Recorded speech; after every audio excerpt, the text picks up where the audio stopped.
Baik, Bapak Ibu dikasihi oleh Tuhan, mari kita lihat firman Tuhan kita. Pada hari ini kita ambil di dalam Injil Markus.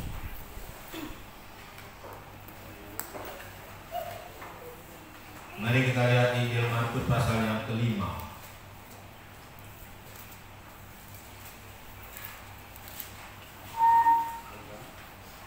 Injil Markus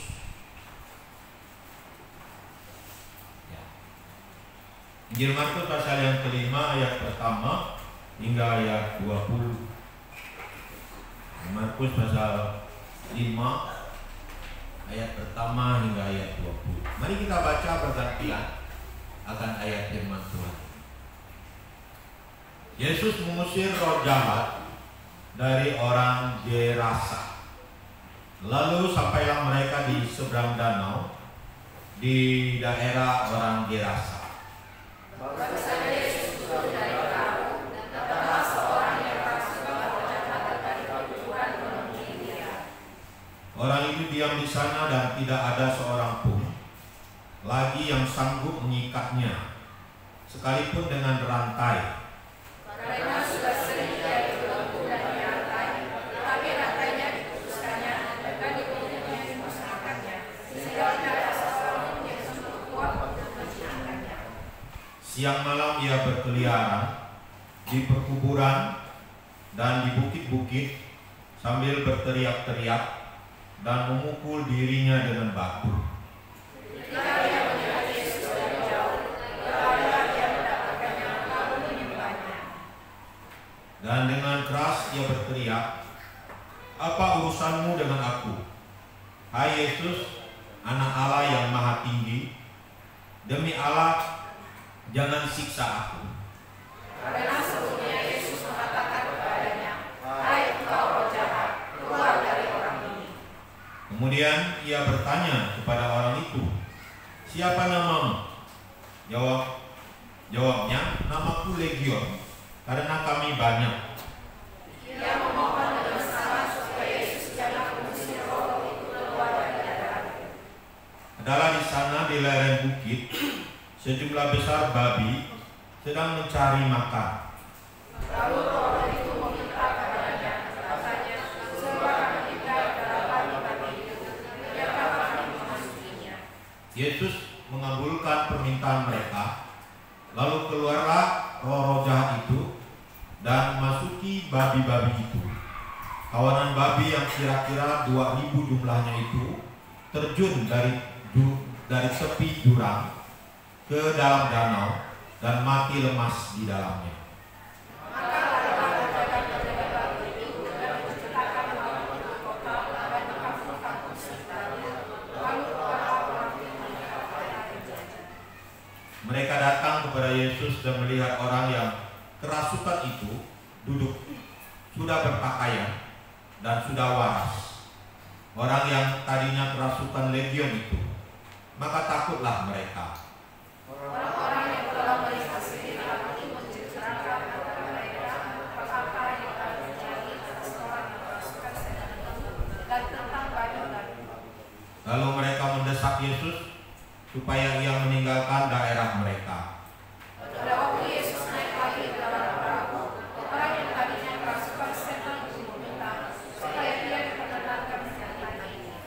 Yesus tidak memperkenankannya, tetapi ia berkata kepada orang itu, "Pulanglah ke rumahmu pada orang-orang sekampungmu dan beritahukanlah kepada mereka segala sesuatu yang telah diperbuat oleh Tuhan atasmu dan bagaimana ia telah mengasihi engkau."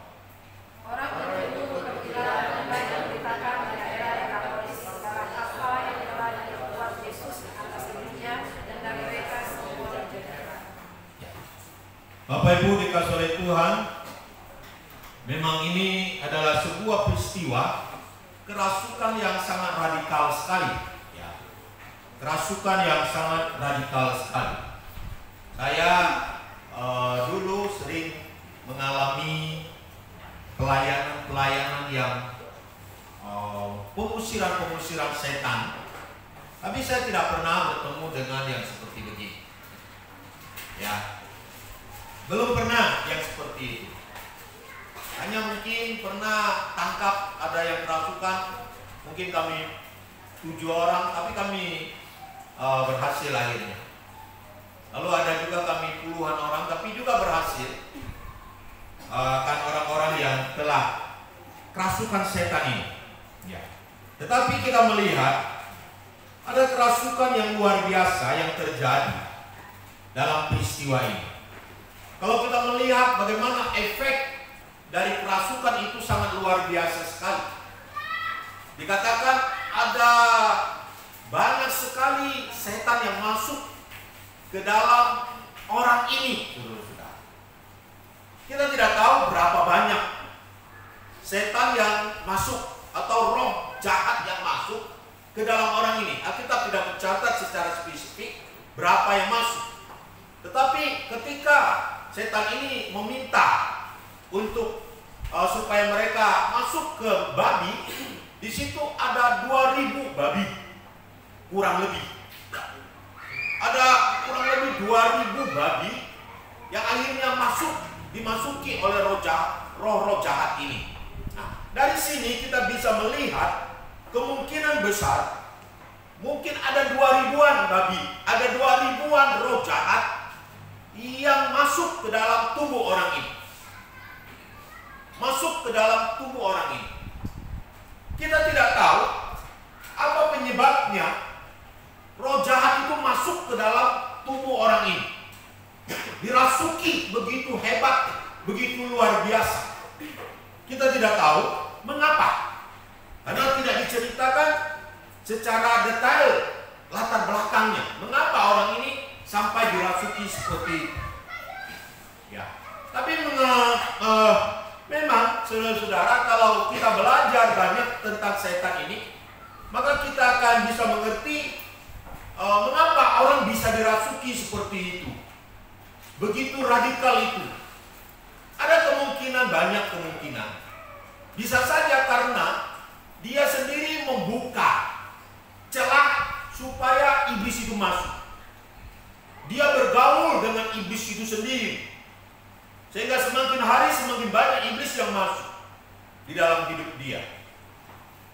Atau mungkin karena ada perjanjian-perjanjian yang dibuat oleh orang tuanya, penyerahan-penyerahan dari orang tuanya, sehingga dia terikat dengan kutuk, terikat dengan perjanjian-perjanjian ini dan seterusnya. Ini menjadi jendela-jendela masuk dari iblis kepada seseorang. Bisa saja jendela masuk dari iblis kepada manusia, bisa saja karena manusia itu mempercayai akan ajaran-ajaran dari iblis dan setan itu sendiri. Sehingga ketika mereka mempercayai ajaran-ajaran yang ada itu, yang berasal dari setan dan iblis itu, mereka mulai dipengaruhi. Dan makin lama mereka bisa terjadi bagaimana iblis itu masuk dalam hidup mereka. Bukan lagi hanya ajaran, tetapi mereka bisa dipenuhi. Mereka bisa didiami oleh iblis dan setan itu sendiri. Jadi bisa dari diri mereka sendiri yang membuka diri sehingga iblis itu masuk di dalam hidup mereka, ataupun tanpa sadar mereka menerima ajaran itu dan ajaran-ajaran itu mempengaruhi hidup mereka, kerohanian mereka, dan akhirnya mereka terjadilah rasukan-rasukan yang seperti itu. Dan bisa saja melalui perjanjian-perjanjian darah dan sebagainya, kutuk-kutuk seperti itu. Nah, kita tidak mempelajari itu lebih dalam, tapi kita melihat sekarang bagaimana orang yang kerasukan ini memiliki ciri-ciri yang luar biasa, memiliki efek yang luar biasa. Di ayat 15 dijelaskan, saudara-saudara, mereka datang kepada Yesus dan melihat orang yang kerasukan itu duduk, sudah berpakaian. Nah, di sini kita jelas bahwa orang yang kerasukan ini sebelumnya berpakaian, saudara. Sebelumnya tidak berpakaian. Bisa saja dia telanjang bulat, bisa saja dia hanya pakai cawat saja. Jadi orang yang kerasukan ini tidak berpakaian, telanjang bulat, dan bisa saja hanya cawat saja. Ini aneh. Bukan karena tidak ada baju, tetapi inilah yang terjadi kepada orang ini. Dia tidak berpakaian sebelum dia dilepaskan, karena iblis menguasai dia. Nah, saudara-saudaraku dikasih oleh Tuhan, hari-hari ini hati-hati ya dengan ajaran-ajaran yang kalau mungkin di sini masih baik-baik lah. Wah, kalau kita lihat di daerah-daerah perkotaan dan sebagainya, sangat mengerikan ketika saudara-saudara duduk di mall, duduk di mana, saudara-saudara akan melihat itu bidadari-bidadari yang berjalan, yang belakangnya kurang baju. Lalu dari jauh sudah kelihatan putih sekali, tapi itu dianggap bagus, itu dianggap mantap, itu dianggap you can see. Iya, tadi Simu ngolok saya, dia pakai you can see, ini you can see, gitu ya. Tapi itu dianggap sesuatu yang baik, itu dianggap sesuatu yang bagus, tren. Kalau tidak seperti itu, bukan seksi namanya, saudara-saudara. Jadi hati-hati ya. Nah, saya pernah dengar ada satu pantai yang dimana orang hadir di sana nggak pakai apa-apa, tanpa sehelai benang pun. Saya pernah dengar, nggak tahu benar atau enggak. Satu pantai, ya, mungkin cawat adalah, tapi yang lainnya tidak ada. Nah, saudara-saudara, itu dianggap baik, itu dianggap bagus, saudara. Ini apa? Kenapa saya hubungkan ini? Karena iblis itu bekerja bukan hanya secara fisik, tapi ada ajaran-ajaran yang bisa tertanam dan menjadi tren di dunia ini. Jadi hati-hati dengan hal-hal seperti begini. Ya, saudara-saudaraku dikasih oleh Tuhan. Kemudian kita melihat lagi bagaimana efek daripada orang yang kerasukan ini. Kita melihat efek selanjutnya, dikatakan orang yang kerasukan ini dia tidak waras. Tidak waras. Apa arti tidak waras, saudara? Arti tidak waras adalah tidak logis lagi cara dia berpikir. Tidak logika lagi dia berpikir. Tidak logika lagi. Mana ada logikanya? Dia tidak pakai baju, tidak pakai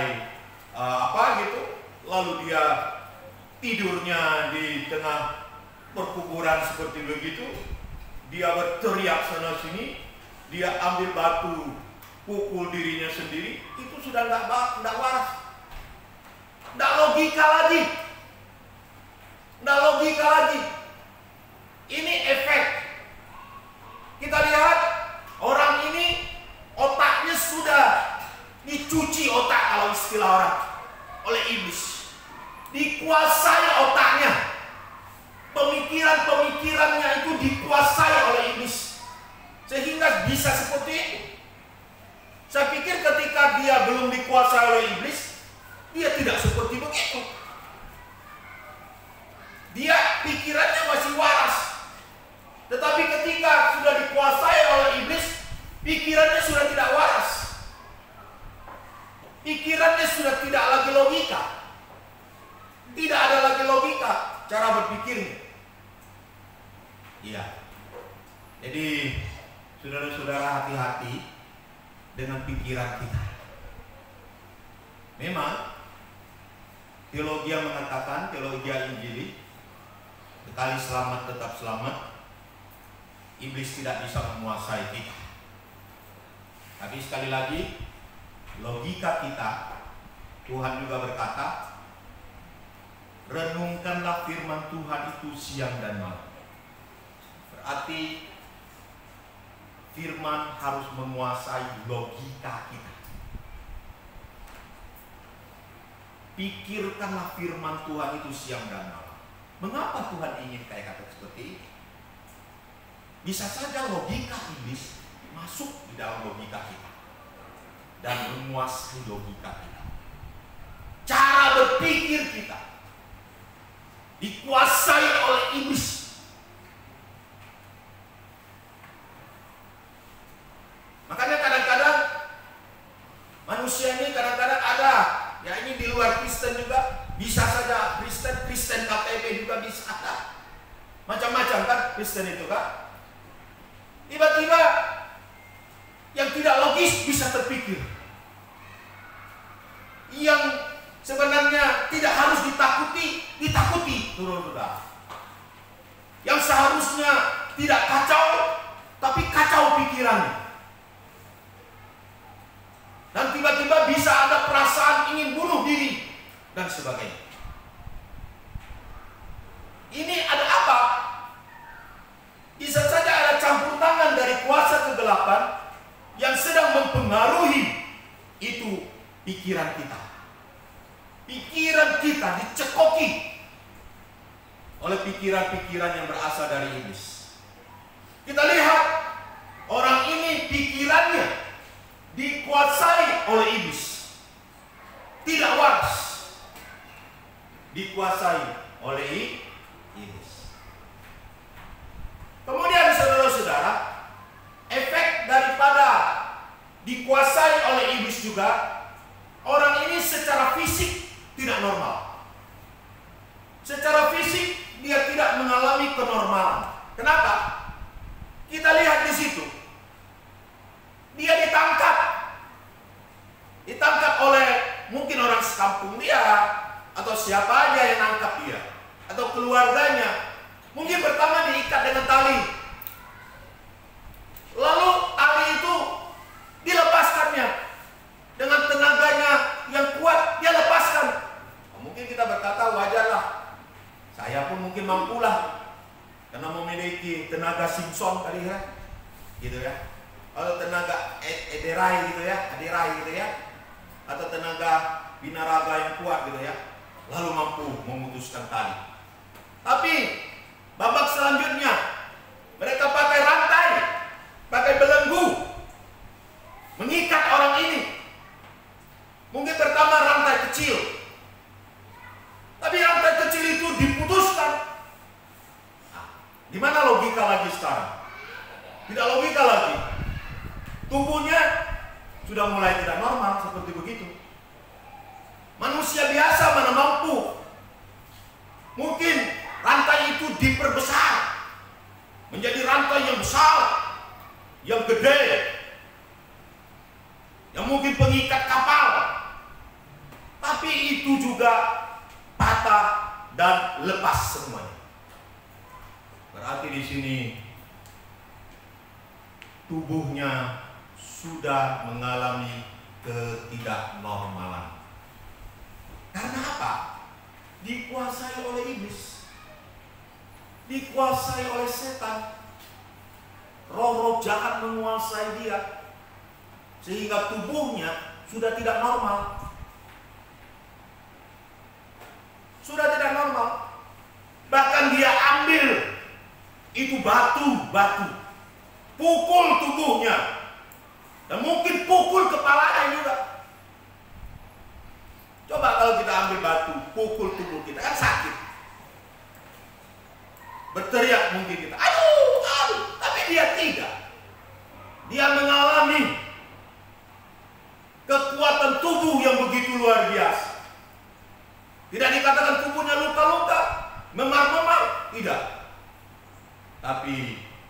tubuhnya kuat, bahkan batu-batu itu pecah ketika dia memukul tubuhnya. Di situ kita melihat sebuah pertunjukan supranatural yang luar biasa. Luar biasa. Rantai-rantai putus, batu-batu pecah. Di sini terlihat betapa kuatnya roh-roh jahat yang menguasai orang ini. Amin. Begitu kuat. Dan kita lihat manusia tidak bisa melepaskan orang ini. Tidak ada seorang pun di kampungnya, di Dekapolis di situ, daerah Dekapolis dekat situ, tidak ada seorang pun yang sanggup menjinakkan dia. Pakai kata menjinakkan, hanya menenangkan saja susah. Apalagi mengikat, apalagi menundukkan dia. Ini menandakan bahwa tidak ada kuasa manusia yang sanggup melawan kuasa iblis dan setan. Dengarkan statement saya di sini. Manusia tidak akan pernah mampu melawan kuasa roh-roh jahat. Karena manusia tidak mempunyai kemampuan untuk mengalahkan roh-roh jahat. Kecuali dia bersama dengan Tuhan. Amin. Beri semangat dulu. Saudara-saudaraku dikasihi oleh Tuhan Yesus. Dia setiap hari berkeliling ke sana ke sini. Dari satu kubur ke kubur yang lain mungkin. Dari bukit ke bukit yang lain.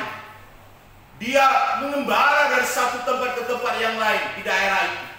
Berteriak sana sini dan sebagainya. Saudara-saudara, orang yang seperti itu, adakah harapan hidup lebih baik? Tidak. Dia menderita setiap hari. Bahkan kita tahu ketika kematian pun menjemput dia, dia bersama dengan iblis, bersama dengan roh jahat di dalam api neraka. Karena dikatakan Alkitab, roh-roh jahat itu tempatnya di dalam api neraka. Dia seperti orang yang sudah tidak ada harapan. Tidak ada lagi yang bisa menolong dia. Tidak ada lagi yang bisa menyelamatkan dia. Bahkan dia ditakuti oleh orang-orang di sekeliling dia. Tidak ada lagi yang bisa menolong hidup dia. Sekali lagi kita tidak tahu mengapa dia bisa sampai kayak gitu. Karena memang cara kerja iblis kadang-kadang dari mulai yang kecil, lalu lama-lama menjadi besar, dan menjadi super besar. Tama-tama iblis tawarkan yang enak-enak, yang nyaman-nyaman, tetapi akhirnya menuju kebinasaan. Itulah yang ditawarkan iblis. Itulah yang mungkin terjadi kepada orang ini. Pertama mungkin dia merasakan keenakan, memiliki kekuatan supranatural, yang dimana tali-tali bisa putus, rantai-rantai bisa putus. Dia memiliki kekuatan supranatural yang mungkin ditakuti oleh orang-orang lain. Tetapi lama-lama akhirnya hidupnya menjadi binasa seperti begitu. Siapa yang mau nikah dengan dia? Ada cewek-cewek yang mau nikah dengan dia? Ada yang bujang-bujang sini mau nikah dengan orang gitu? Ada mau? Saya pikir tidak mau. Cinta kayak apa pun tak mau.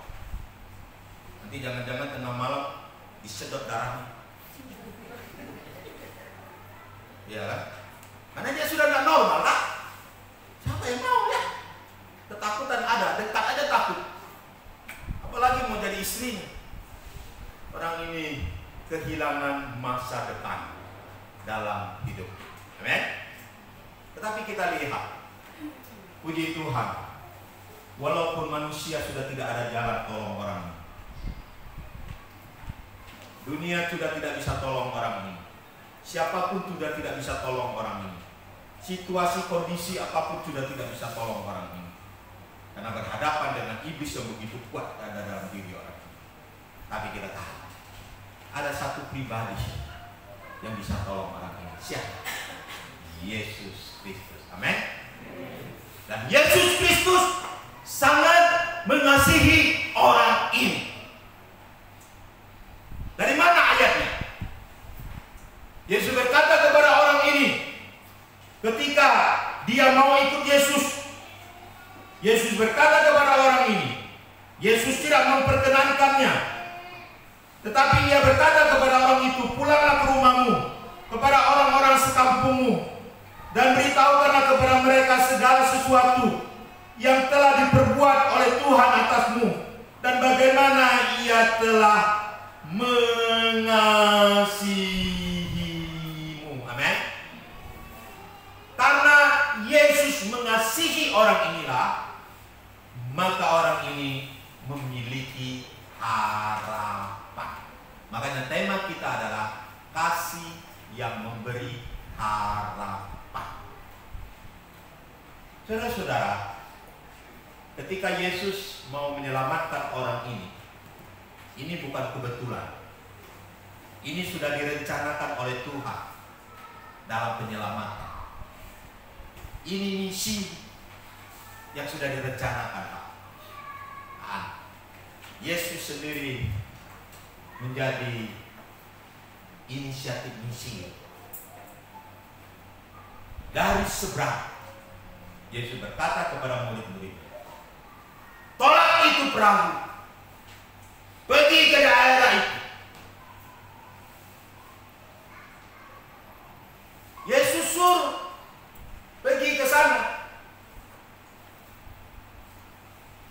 Lalu saudara-saudara, kenapa saya katakan Yesus sangat mengasihi orang ini?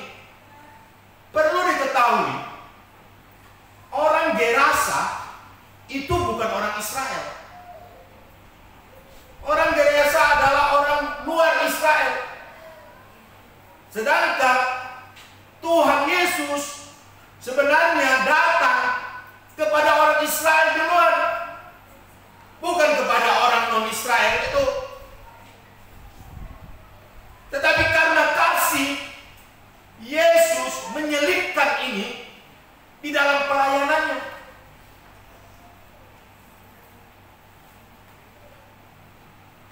Boleh dikatakan orang mereka itu adalah orang-orang kafir, orang-orang yang bukan mengikuti hukum Taurat punya dan sebagainya, orang-orang Gerasa ini. Tapi Yesus pergi ke sana. Dan ketahui, Yesus bukan tidak punya pelayanan, banyak pelayanannya. Kalau saudara-saudara baca di pasal 4, pasal 3, pasal 4, sudah begitu ramai orang-orang mengikuti Yesus, sampai makan pun tidak bisa Yesus. Bahkan sampai orang tuanya pikir dia sudah jadi gila. Dia dirasuki, berjebul, kata para ahli-ahli, para imam-imam Farisi. Sampai seperti itu. Tapi Yesus tinggalkan pelayanan yang begitu banyak itu, lalu pergi ke seberang. Bukan untuk santai, tapi untuk menyelamatkan satu orang ini, yaitu orang Gerasa yang kerasukan setan ini. Ini bukan kebetulan. Ini sudah dalam rencana Tuhan. Amin. Yesus pergi mau menyelamatkan orang ini. Kita bersyukur hari-hari ini, ya, bangsa Korea Selatan, bukan Korea Utara. Salah, jangan Korea Utara, Korea Selatan. Tahan dengan teman-teman sampai hari ini masih komit untuk misi Indonesia. Saya angkat topi. Seharusnya kami yang pergi juga ke sana, ke Korea Selatan, menjadi mission ke sana. Korea Selatan menjadi teladan bagi kita, bangsa Indonesia. jauh-jauh datang menjadi misi untuk kita di sini. Gereja GMI salah satu contoh dibangun. Saya angkat topi untuk negara ini dan untuk rombongan-rombongan seperti ini. Amin. Beri semangat dulu untuk mereka. Mission. Yesus melakukan mission pergi sana. Kekerasan. Walaupun kita tahu pergi kekerasan, Yesus menghadapi tantangan. Yesus menghadapi persoalan. Kenapa? Ketika perahu itu berjalan, pelan-pelan berjalan. Waktu di tepi gak ada masalah, masih enjoy. Lalu mulai di tengah, Yesus mungkin kena angin sepoi-sepoi. Yesus pergi tidur di belakang kapal. Ya, mungkin sudah capek pelayanan kan. Yesus tidur di belakang kapal. Tiba-tiba angin ribut datang. Gelombang kuat datang. Murid-murid mencoba mengayuh. Murid coba untuk menyelamatkan diri, tapi tidak bisa. Kapal itu semakin diselamatkan, semakin parah, air semakin masuk dan semakin masuk, dan akhirnya kapal itu hampir tenggelam. Hampir tenggelam. Baru mereka teringat pada Yesus. Biasa kita nih orang Kristen ini juga kayak gitu ya. Kalau lagi santai, lagi enjoy, lagi enak-enak, tidak ada masalah sakit, tidak ada masalah keuangan, tidak ada masalah anak-anak, tidak ada masalah keluarga, tidak ada masalah-masalah, semua berjalan dengan baik.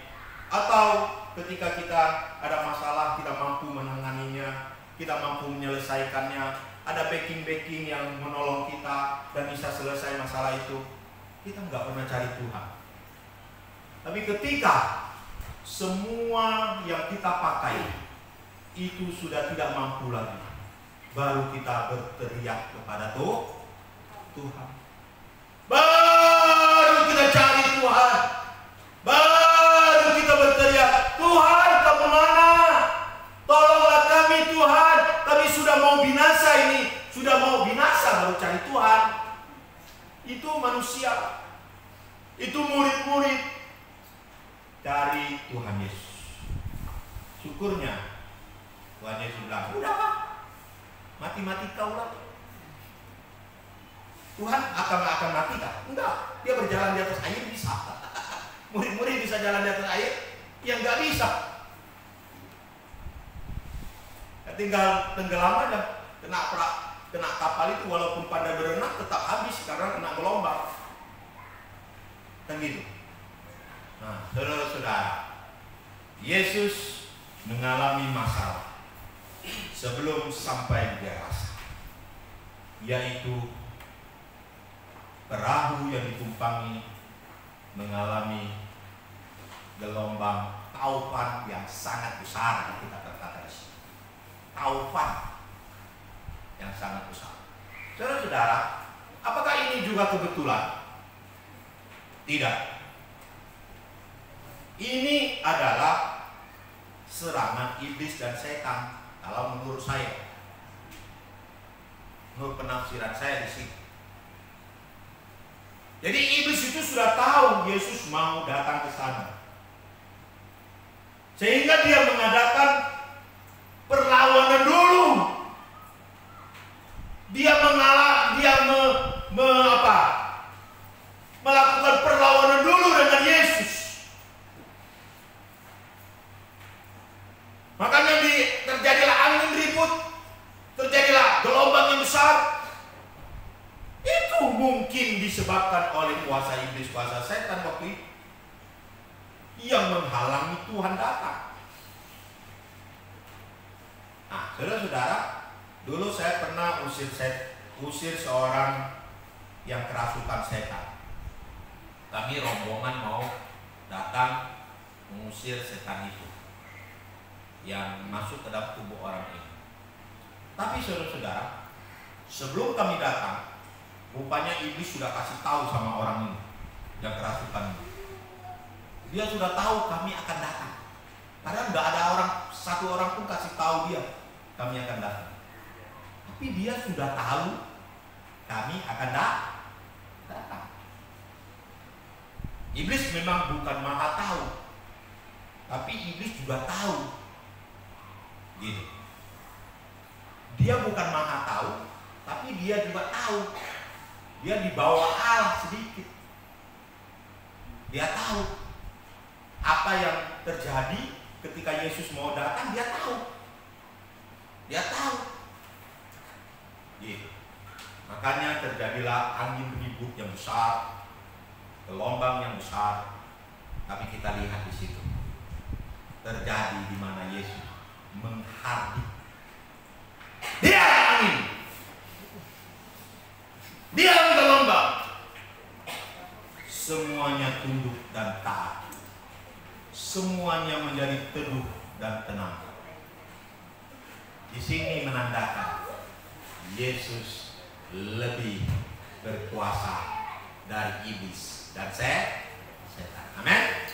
Beri semangat dulu. Makanya saudara-saudara, setelah Yesus turun dari kapal, orang yang kerasukan ini dari jauh-jauh sudah datang dan bersujud di situ. Yesus, anak Allah, dia bersujud kepada Yesus, kepada Tuhan Yesus di situ. Dia itu sudah kalah perang sebenarnya.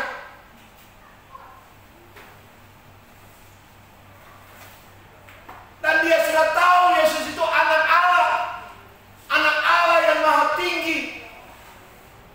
Dia menyembah Yesus. Dia mengatakan Yesus sebagai anak Allah yang maha tinggi. Apakah sama seperti kita yang menyembah Yesus? Apakah penyembahan roh jahat itu sama? Tidak. Karena apa? Penyembahan roh jahat ini didasari dengan rasa takut. Takut disiksa. Karena mereka berkata, jangan siksa kami, belum waktunya. Seperti begitu. Jadi penyembahan kepada Yesus itu seperti musuh yang sudah ditaklukkan. Seperti ketika kalau saudara nonton film, kalau musuh itu sudah kalah, biasanya yang kalah itu sudah loyo lah, mau tidak mau tunduklah, taatlah, gitu. Tapi tunduk taat karena ketakutan dan kalah perang.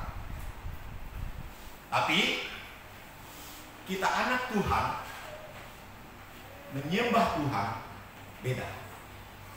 Karena dasar penyembahan kita adalah di dalam roh dan kebenaran. Menyembah Allah di dalam roh dan kebenaran. Dan dasarnya adalah kasih. Dasarnya adalah kasih. Dasarnya adalah hubungan kita dengan Tuhan. Dasarnya adalah kita mengasihi Tuhan, mencintai Tuhan, maka kita menyembah Dia. Beda dengan iblis. Apakah iblis mengasihi Yesus? Tidak. Apakah iblis mengasihi Allah? Tidak. Mereka adalah pemberontak. Mana buktinya mereka pemberontak? Dari dulu sudah pemberontak, sampai sekarang pemberontak. Bahkan dengan Yesus saja dia memberontak. Kenapa? Mereka berkata, Yesus, jangan binasakan kami ya, tapi suruh kami masuk ke dalam babi. Akhirnya Yesus suruh masuk babi dalam babi. Mereka buat babi itu terjun ke mana? Terjun ke jurang. Lalu mereka tinggalkan babi itu, lalu mati babi.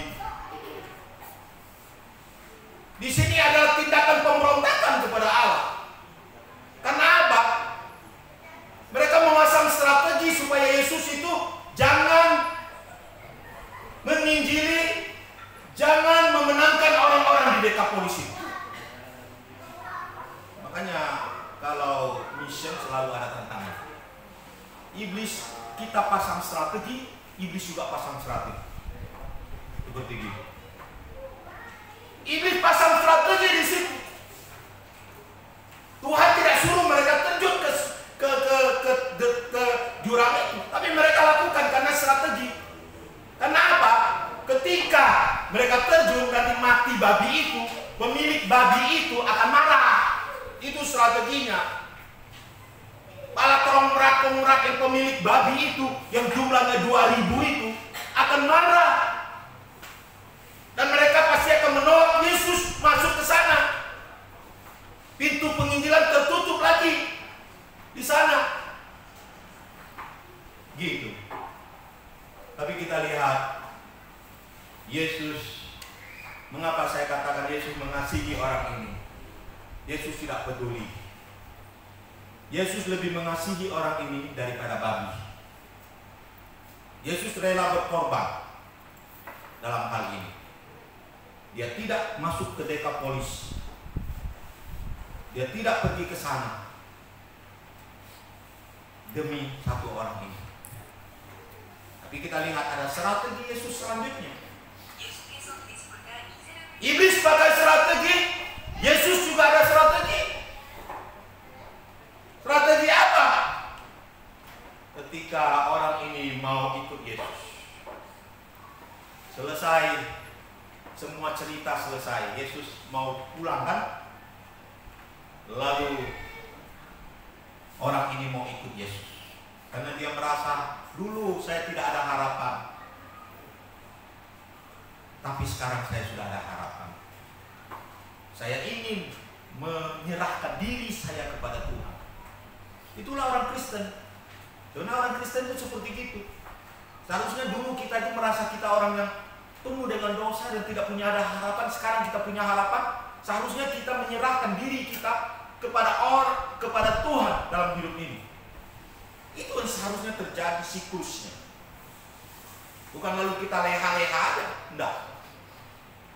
Dan Yesus katakan apa? Kau enggak usah pergi. Kau tinggal saja di sini. Lalu kamu saksikan saja apa yang Tuhan telah buat kepada engkau. Semua orang kan tahu kamu di sini. Dan saksikan saja, kasih tahu saja bagaimana Tuhan melepaskan engkau dari kuasa iblis, kuasa setan. Bagaimana kamu sekarang yang tadinya tidak punya harapan, sekarang punya harap. Akhirnya apa yang terjadi? Orang ini pergi penginjilan. Orang ini menyaksikan cinta kasih Tuhan. Kemana dia pergi? Ke Dekapolis dan seterusnya ke daerah-daerah yang ada di situ. Kita lihat strategi iblis hancur. Iblis pikir Yesus tidak masuk, dia menang. Tapi ada satu orang ini, akhirnya Dekapolis mendengar Injil. Amin. Mendengar nama Tuhan. Dan mereka mengalami kasih Tuhan. Saudara-saudaraku dikasih oleh Tuhan, Yesus mengasihi orang ini lebih daripada babi itu. Sebenarnya saudara-saudara, 2000 ekor babi itu mahal harganya. Kalau di Irian, satu ekor babi itu bisa 20 juta. Kalau dikalikan dengan 20 juta kali 2000, itu sudah 40 miliar.